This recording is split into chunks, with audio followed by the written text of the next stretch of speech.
Hi, it's Belinda sharing experiences from my many years in the Tabernacle Choir at Temple Square. Come, Come Ye Saints is a hallmark hymn of the choir, and it has been sung since its beginnings in the 1800s. And not only by the choir, but by the saints since the time of its composition. In the early days of the pioneers. And it was a rally song. It was a rally song for the saints as they had to walk and walk and walk thousands of miles to their beloved dream of Zion. So this hymn just holds a very special place in the hearts of the early saints and in our hearts today in the Church of Jesus Christ of Latter-day Saints.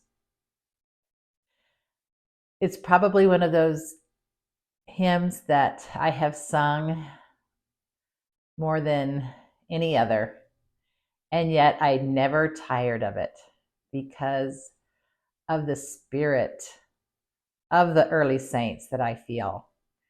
And when we sing, "Oh, how we'll make this chorus swell," I just feel those voices of the angels in heaven joining with us. And there's another verse of, "And should we die before our journey's through, happy day, all is well. We then are free from toil and sorrow too. With the just we shall dwell. But if our lives are spared again, to see the saints their rest obtain."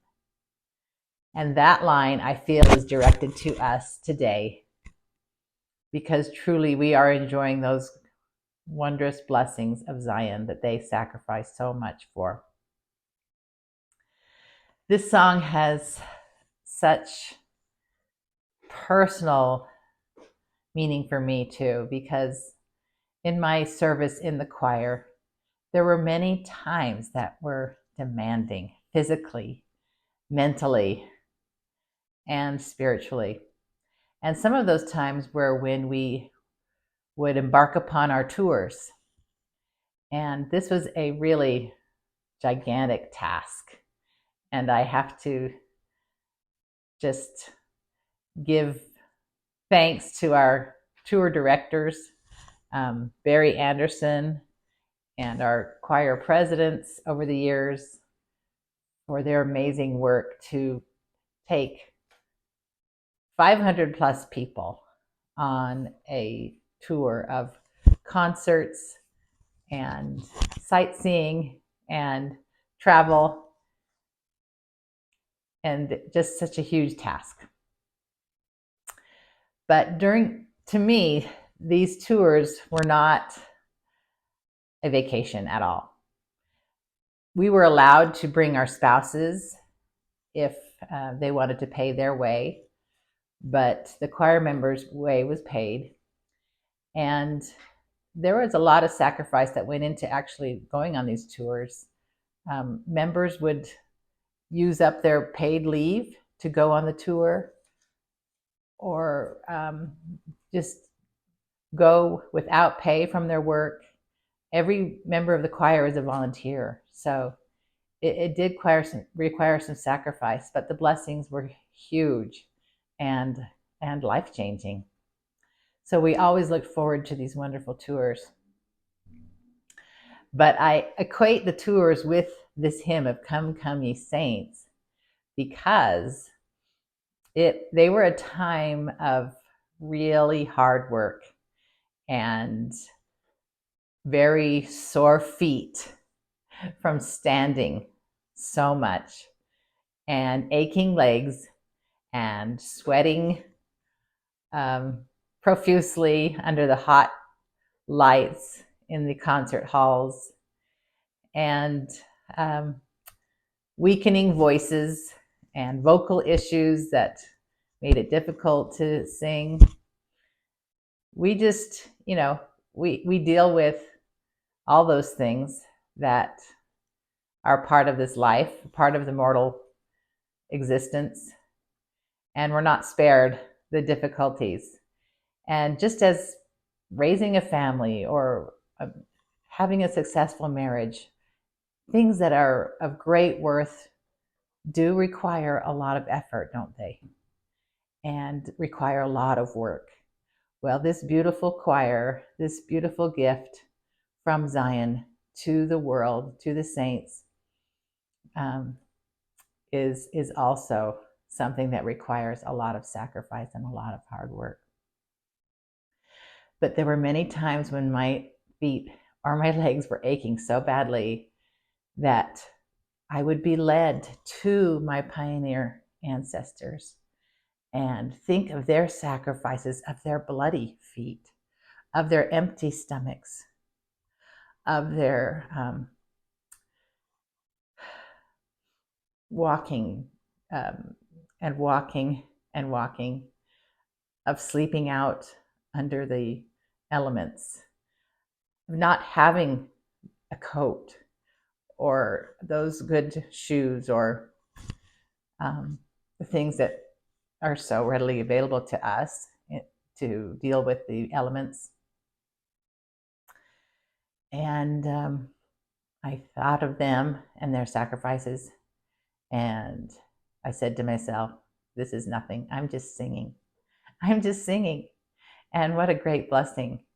And I can deal with my little discomforts, though at the time they seemed difficult. So my pioneer heritage has been a really big inspiration to me for this choir service. We had some, you can see their pictures behind me that I cherish, and I can tell you each one of their stories. But just to get a little specific about some of the tour events, back in 2003, we had the most prestigious tour the choir had ever taken. And that's because we were performing in some of the greatest halls in the country. Lincoln Center, New York, Tanglewood, Massachusetts, Wolf Trap in Washington, D.C. These are some of the most prestigious performance venues. And boy, we paid a price for this tour because, yes, it was it really exposed the choir in so many great ways, including being on the show Good Morning America and just having a lot of really good press coverage.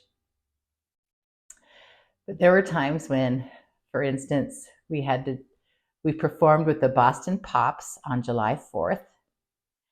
And after the concert, we grabbed our luggage, got onto a train, and traveled all night and headed to Virginia. And you just left to yourself whether you can sleep or not on a train sitting up. And then when we performed at Wolf Trap, it was probably 110 degrees on the stage, and you can imagine being compacted with 350 people, and it was tough, but we gave our all, and we know that that we serve the Lord with all our heart, might, mind, and strength. And truly being in the choir gave me that opportunity to feel how that is and how that feels. President Nelson gave a beautiful talk about the choir specifically, and it's called They Were Our Examples. And he actually traveled with his wife, who was a member of the choir, to a tour in Russia. And he just came away from that just really praising the choir members. And I know exactly what he means because I've traveled with the choir, and it is a Zion-like society. It really is, because you're seeing others put the welfare of another before their own. And that's what Zion is when you as I said, you put the welfare of another before yourself. And those are the things that President Nelson noticed about the choir members. He noticed the charity, he noticed the godliness and the sacrifice. And I'll put a link here to his talk. But of course, I'll also put a link to that most glorious hymn, Come, Come Ye Saints. So this hymn is a rally call for us today as the saints of the latter days and living in the times preparing for our Savior's coming. Truly, we need to gird up our loins and fresh courage take. Our God will never us forsake. And remember that all is well as we put our faith and trust in our Savior Jesus Christ. All is well.